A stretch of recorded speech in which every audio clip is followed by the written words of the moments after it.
12 વર્ષ દરમિયાન તમારે ત્યાં કોઈ સંતાન હતું ના ના નહીં, નહીં.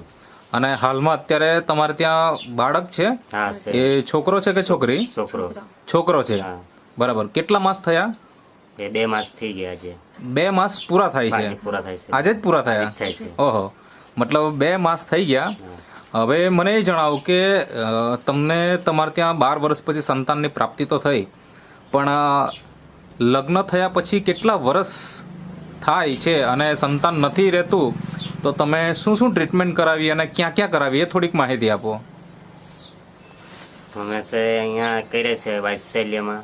વાત્સલ્યમાં? દવાખાને અમીમાં કરી છે. ઓકે, એટલે ક્યાં આવેલું? ચીખલી? ચીખલી. ઓકે. ચીખલી. એટલે અમે ચીખલી જ આવ્યું છે. હમ.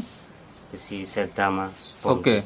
એ કરાવી છે, અત્યારે કે દવા કરાવી છે. એક એક જગ્યાએ કેટલી કેટલી વાર ટ્રીટમેન્ટ કરાવેલી? કેટલા મહિના સુધી? એ તો 3 મહિના જેવું કરાવ્યું ને રિઝલ્ટ આવે તો પછી